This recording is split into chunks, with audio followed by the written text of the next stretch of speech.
Our title for this message is No Turning Back. No Turning Back. So, minasabi natin dito, and when they had brought their ships to land, they forsook all and followed him.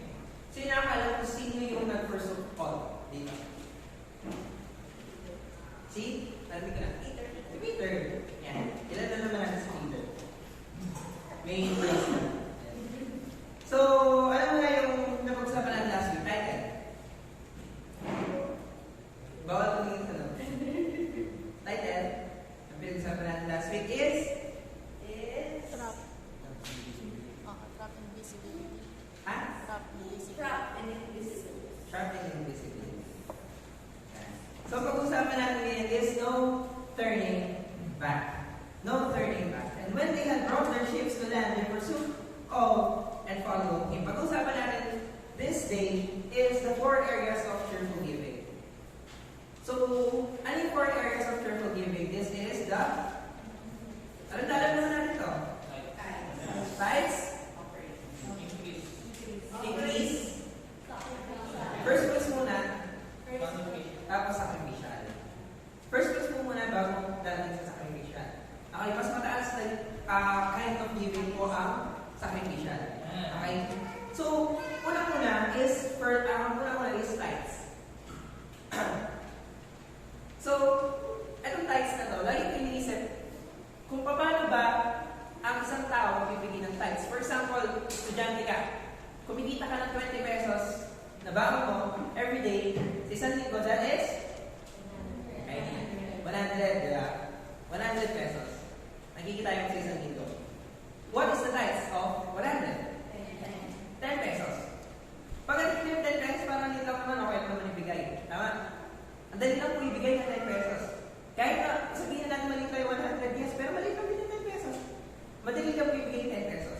Pero the question is, paano kung nakita ka ng 100,000 a month? Your tithes will be 10,000. Pero as you get older, there are more responsibilities that you must face. Nung bata ka, hindi ka naman nagbabayad ng kuryente, nagbabayad ng ilaw, nagbabayad ng bahay, nagbabayad ng sakyan, nagbabayad ng wifi, right?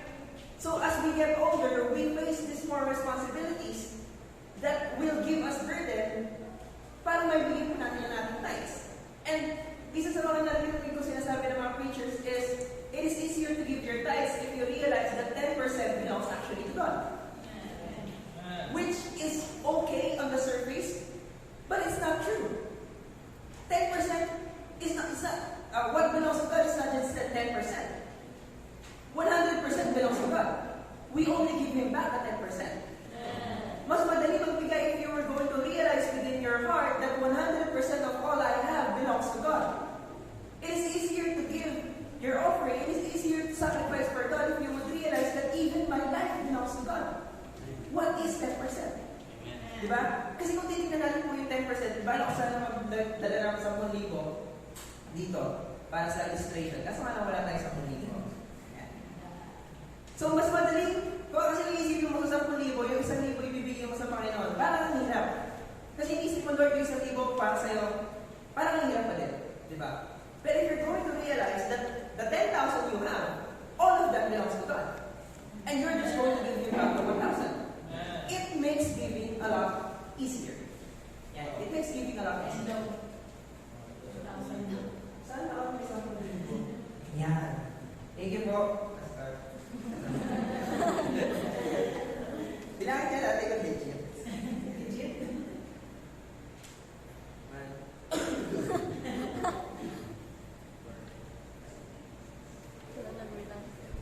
Uy, sakto! Sakto yan. 10,000. For example, this is your monthly salary. 10,000. Binigyan ka ng boss mo, binigyan ka ng kung sino man. 10,000. At yung kinita mo sa isang buwan. Okay? And this 1,000, this is the first level of the cheerful giving. But tithes is not part of giving. Tithes is not even part of giving. We will give to God pagka pumunta na tayo dun sa increase. Okay? This is not giving to God the 1,000. That is not giving. That is just giving back to God kung ano talaga yung nararapat para sa Kanya. Okay? Hindi pa tayo nagbibigay. Okay? And other people become offended when we talk about, yun yung sinabi sa akin ng isang youth dito. Kinausap niya one time, Kuya, dati kasi nawala ako sa church kasi na-offend si na mama ko sa giving. Na-offend si na mama ko sa giving, sabi niya. So, naririnig ko lagi everyday sa kanila, yung ganyan nangyari. Sabi niya, kaya din ako nawala sa church dati. Pero sabi ko sa kanya, ang giving kasi, the time that you become offended, that is your decision. Offense is not the final outcome of your life. For example, sinabihan ko ng pangit ka. If you are not going to be offended by what I said, hindi ka ma-offend. Correct? Even though that is an offense. Tama po? For example, si Dom. Sabihin natin naglalaro siya ng basketball. Magaling siya. Okay? Magaling siya maglalaro ng basketball. Pero mas magaling ako sa kanya. Pero pagka sinabi niya sa akin na, Kuya Josh, hindi ka naman talaga magaling maglaro. Ma-offend ba ako? Hindi. Bakit? Kasi mas magaling ako sa kanya. Okay? Which means, the offense na binigay sa iyo ng ibang tao, hindi kailangan ma-offend. And once you are hearing the word of God, offense is normal. Okay? Because the God we are serving is not the God of comfort, He is the God of confrontation. Okay? Pag may problema, lagi kong pinakonfront niya ng Panginoon. Pag may problema, lagi niya hinaharap ng Panginoon, sinasabi niya sa problema. Kung paano ayusin yung problema. Okay? That is the God in whom we are serving. Yes, He gives us comfort, that is true. But He is also the God of confrontation. Pag may evil spirits na nandun sa presence ng Panginoon, they are convulsing and they are shrieking kasi nga, they are in the face of the God of confrontation. They know that they will be confronted. Okay? The evil spirit knows that they are going to be confronted. And we are living with the God and not a genie. Okay? We are serving a God, not a genie. Which means, kung ano po yung sinasabi ng salita ng Diyos, we must follow. Because we are not serving a genie, we are serving a God. We ask for a God. And if we're going to ask for a God, He is going to freely give Himself to us. Pero kung ano yung binibigay ng Panginoon, kailangan binabalik din po natin sa Kanya. Okay? So the tithes, yan, 9,000 na lang siya. Pero, di ba po tayo bibigay? Correct? Bibigay tayo dun sa ating increase. Now, increase pala naman po in-specify kung gano'n kalaki yung increase. Pero yung increase, doon po tayo nagsisimulang magbigay sa Panginoon. Ano po yung increase natin? So, pagkapagaling na natin, sobre natin din yung love, faith, mission, free will, yan. Nandiyan yung mga bagay na yan. That is our increase. So, pagka nagbigay tayo sa increase, yan. Nagbigay tayo isa sa increase. That starts our giving. That starts our giving. And once you give to God, kasi pagka ganito, nagbibigay tayo sa Panginoon, and if we're going to expect na, Lord, binigyan kita ng ganito, balik mo din sa Kanya na, that is wrong. And, alam niyo, dati akala ko nagbibigay tayo sa simbahan. But that is not true. Nagbibigay tayo sa Panginoon, pinapadala lang natin sa simbahan. Pinapadaan lang natin yung giving natin para sa Panginoon dun sa simbahan. Okay? So, hindi po tayo talaga nagbibigay sa church. Nagbibigay tayo sa Panginoon. That gives us the heart na hindi mo pwede questionin kung saan napupunta yung binibigay mo. Kasi po, pag nagbibigay tayo sa Panginoon, pwede mo ba sabihin sa Kanya, Lord, nasan yung in-offering ko? Hindi ko nakita. Okay? Pero, hindi mo pwede sabihin niya sa Panginoon. Kasi po, ang Panginoon, kumbaga, dito sa church natin, nakikita naman natin na nag-i-improve. Nakikita naman natin na gumaganda yung simbahan natin. And if I'm going to answer it honestly, mas maraming ginagastos si Papa na hindi follow dun sa giving. Ang daming fund din ni Pastor na from other businesses na meron siya, napupunta dito sa ating church. Which means that our church is being fueled not by millions of givers na nagpapadala dito, but even our pastor himself. Okay? Becoming the model for our cheerful giving. Okay, nagiging model siya ng ating cheerful giving. That is the reason why we give. Because we have an example. That is our example. The first example of our increase is our pastor. Kung hindi siya nagbigay, bakit tayo nagbigay? Pero dahil nagbigay siya, kaya natin magbigay din eh. Okay? So, ito yung nakikita natin. Babalik tayo dito sa babalik tayo dito sa ating story dito sa kay Peter. And when they had brought their ships to land, they forsook all and followed him. Iniwan nila lahat and followed him. Now, before we make a decision in our lives, there must be an emotion behind that decision. Correct? Sa lahat po ng decision na gagawin po natin sa buhay natin, lagi po may emosyon na yun yung nagdala sa atin, yun yung nag-drive sa atin kung bakit natin ginawa yung isang bagay na yun. For example, nanligo ka, di ba? Imposible namang walang emosyon. Okay? Imposible namang walang emosyon sa panliligaw mo. Imposible naman nanligo ka lang dahil wala lang. So, wala manligaw. Yes. Lagi po merong emotion behind the decision. Correct? Lagi may emotion behind the decision. Now, I was wondering, ano po kaya yung naging emosyon ni Peter, ni James, nung iniwan nila yung barko, nung takay nila? Ang sabi niya dito, and when they had brought their ships to land, they forsook all and followed him. Iniwan nila lahat, and they followed him. Now, what makes us think, or what makes them think, that it is a wise decision para iwan mo yung business mo at sumama ka sa Panginoon? Ano yung nasa isip nila? Ano yung nasa thought process nila? Hindi mo maintindihan yan if you are not going to go back. If you're not going to go back. Kasi nakita ko natin dito yung decision, ngayon alamin natin kung bakit nila ginawa. Okay? So, punta tayo sa Luke 5:1. Balik tayo sa first verse. And it came to pass that as the people pressed upon him to hear the word of God, iba yung, okay, they are hearing the word of God now. For example, we as a church, every Sunday we hear the word of God. Correct? But it is not the same as they hear the word of God. This is the embodiment of the wisdom of God, Jesus Christ. He is the personification of the word of God. Okay, nakikinig po tayo ng word of God from the Bible, pero yung pinapakinggan ng word of God dito is Jesus Christ Himself. Okay? I just wanted to point that out. And he stood by the lake of Gennesaret, okay, in the Sea of Galilee, and saw two ships standing by the lake, but the fishermen were gone out of them and were washing their nets. Okay, ang sabi niyo po dito, hinuhugasan po nila yung net nila. Kasi pag hindi mo hinugasan yung net mo, magkukurog yung net, masisira. Okay? Pero hindi nila pinatay, hindi nila minemend yung net nila. Kasi iba yung washing their nets at saka mending their nets. Pagka kung minemend nila yung net nila, ibig sabihin may nahuhuli sila. At napupunit yung net every time na may nahuhuli sila. And now, they are just washing their nets. Hinuhugasan lang po nila. And he entered into one of the ships, which was Simon's, and prayed him that he would thrust out a little from the land. And he sat down and taught the people out of the ship. This is the picture of tithes. Ito po yung picture ng tithes po natin. Ang sabi po dito, si Jesus Christ, nakita niyo yung dalawang barko, two ships, sumakay po siya doon sa isa, umupo siya, at sabi niya kay Peter, thrust out a little. Push it a little bit. Sabi niya, tulak mo ng konti. Kasi pagka tinulak mo ng konti, yung barko, yung bangka, pupunta yung bangka doon sa pampa. Okay? Lalayo siya ng konti doon sa land. So pagka lumayo siya ng konti doon sa land, ang dagat po kasi, malakas yung hangin from the sea, di ba? At ginagamit niya ni Jesus Christ para mag-preach po siya ng word of God. Pagka lumayo siya doon sa ship at doon siya nag-preach, mas malakas yung boses niya. Lalakas yung boses niya kasi nga dinadala ng wind. Okay? So sabi niya, thrust out little. Tulak mo ng konti yung barko, yung bangka. Itulak mo ng konti. So that is tithes. Bakit? That is the picture of tithes. Bakit?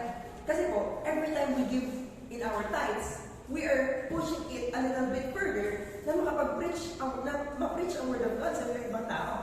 And the reason why we give is para meron pang maligtas. Amen. The reason why we give is para maipahayag pa natin ang salita ng Diyos sa maraming pang tao na kailangan. They need salvation. And once we receive salvation, we must have the heart to share the salvation to other people. And if we're not going to give tithes, how can we have funds to push out the word of God? Okay? That is the picture of tithes. You are pushing forth the word of God.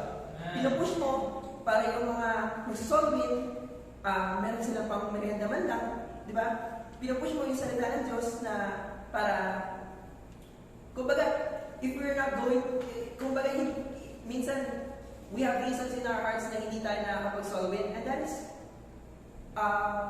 understandable. Pero once we give to the tithes, lagi natin isipin na pupunta to para ipahayag salita ng Diyos. Napupunta po ito para ipahayag ang salita ng Diyos. And now in verse 4, now when he had left speaking, he said unto Simon, launch out. Ito si Simon, ito si Peter. Pero Simon pa yung pangalan dito. Okay. Launch out into the deep and let down your nets for a draught. And Simon answered, said unto him, Master, we have toiled all night and have taken nothing. Nevertheless, at thy word, I will let down the net. Sabi niya dito, nung katapos niya lang mag-preach, pinagamit ni Simon Peter yung barko niya sa Panginoon. Tapos nung bumalik ang Panginoon, sabi niya dun sa kay Peter, Peter, mag-isda kayo ulit and let down your nets for a draught. Manghuli kayo ulit. Ano sabi dito ni Simon Peter? Master, we have toiled all night and have taken nothing. Lord, buong gabi kami nangingisda, pero wala naman talaga kami nanghuli. Okay? We have taken all night. We have toiled all night and have taken nothing. See, sometimes, magtataka, bakit ito mga fishermen na ito wala sila nahuli? Okay, magtataka, bakit wala sila nahuli? Fishermen naman po sila. So sometimes, God is trying to show you something through the draught. God is trying to show you something pagka wala ka nahuli, pagka wala ka nakikita. Okay, we must be open-minded kung ano yung sinasabi sa atin ng Panginoon. And when they had this done, they enclosed a great multitude of fishes, and their net brake. And they beckoned unto their partners, which were in the other ship, that they should come and help them, and they came and filled both the ships, so that they began to sink. This is, naalala yung sinasabi natin, Pastor, sa sacrificial giving. Ito yung nag-uumapaw na pagpapala ng Panginoon. Once we give in our sacrificial offering, this is the abundance of God's blessing. Nakita niyo nangyari dito? Their ships began to sink. Sa sobrang dami na ibinigay sa kanila ng Panginoon, lumubog na yung barko. Okay? And sometimes we ask God, Lord, pagka kung babinigay ko sa inyo ito, ano babalik sa akin? Always remember this story. Hindi mo kaya talunin ang Panginoon sa pagbibigay. Hindi mo kaya i-outgive ang Panginoon sa pagbibigay. So when Simon Peter saw it, he fell down at Jesus' knees, saying, Depart from me, for I am a sinful man. Nagtataka ako dati, nung bata ako. Nagtataka ako na pupunta kami sa daan. May nagko-commit ng 200 pesos sa offering. May nagko-commit ng 500 yung mga kids. Pataas ang pataas. May nagko-commit ng 90,000. 30,000, 50,000, 100,000, 1 million, 2 million, 3.5 million, 4 million, 5 million. Ang pinakamataas na nag-commit lagi si Pastor Abante. Hindi pwedeng may mas mataas sa kanya pagdating sa first fruits giving. Nag-commit yung isa ng 6 million, nag-commit siya 7. Okay? Kasi nga, he wants to be an example sa mga tao niya. Okay? And sometimes I think, anong nandun sa isip ng mga tao to, why can they give ng ganito kalaki? Nagtataka po ako, bakit nagagawa nilang magbigay ng ganito kalaki? And then makikita lang dito sa passage na to, yung blessing ng Panginoon, and when they had brought their ships to land, they forsook all and followed Him. Anong meron dun sa kay Simon Peter? Bakit iniwan na yung barko na punong-puno ng isda? Anong meron dun sa tao sa sandaanan na nakakapagbigay sila ng ganong kalaki sa Panginoon? Anong meron? The first attitude of giving is gratitude. The first attitude of giving is gratitude. Ang sabi ng Panginoon, let everything that has breath praise the Lord. Let everything that has breath praise the Lord. And sometimes we think na, Lord, wala naman akong blessing, wala naman akong bahay, wala naman akong sasakyan na maganda, wala naman akong mga magandang trabaho. Anong reason to para purihin ka? Ang sabi ng Bible, let everything that has breath praise the Lord. Hanggat may hininga ka, purihin mo ang Panginoon. Yung sinasabi niya, hanggat may hininga tayo, purihin natin ang Panginoon. And magtataka ka, bakit sila nakakapagbigay ng ganito? It's because they have experienced in their life firsthand the grace of God. They have experienced in their life, in their hearts, firsthand the grace of God. Na nakita nila na nandun yung presensya ng Panginoon sa kanila na namumroblema sila. Na nakita nila yung hope na binibigay sa kanila ng Panginoon, yung mercy na binibigay sa kanila ng Panginoon, that is the definition of grace. The definition of grace is the blessing that you did not deserve. That is grace. The blessing that we did not deserve. Nung pinakain ng Panginoon yung 5,000 people, lahat ba yan followers of Jesus Christ? Hindi. Some of them are just hearers of the word. Some of them nakikinig lang naman talaga sila. Some of them hindi naman talaga sila sumusunod sa Panginoon. Some of them pumunta lang sila para makita yung miracles na ginagawa ng Panginoon. Pero pinakain pa rin sila ng Panginoon. Correct? That is the grace of God. Ang grace po ng Panginoon, hindi mo pwedeng limitahan kung saan niyo pwedeng ibigay. Okay? And even sa 12 disciples, alam ng Panginoon yung mangyayari. Pero nung last supper ng Panginoon, kahit naman si Judas, kumain pa din eh. Doon sa last supper, kumain pa din naman si Judas, pinakain pa rin naman siya ng Panginoon. Which means that is the grace of God. The grace of God is something that you did not deserve. That we did not deserve. And if you have experienced the grace of God in your life, napakadali mong magbigay. Pag ako na-experience natin sa puso natin kung paano tayo pinagpala ng Panginoon, napakadali magbigay. Pag ako nakita natin na naligtas yung mga anak natin sa ministry, nakita po natin na naligtas yung mga magulang natin sa ministry, nakita natin na nagkaroon ng hope yung buhay natin through this ministry, napakadali magbigay. Pag ako nakita natin na binubuhay ng Panginoon yung pananampalataya sa atin, na nag-preach natin ng Word of God, na maraming mga tao naliligtas, napakadali magbigay. Napakadali sabihin sa Panginoon, Lord, out of everything that you have given to me, this is my offering. This is my love for you. This is my tithes, this is my increase, this is my first fruits, and this is my sacrificial. This is my sacrificial. Lagi natin tatandaan yung barko na iniwan nila sa Peter. Puno yun ng isda. But they forsook all and followed God. They forsook all and followed Jesus.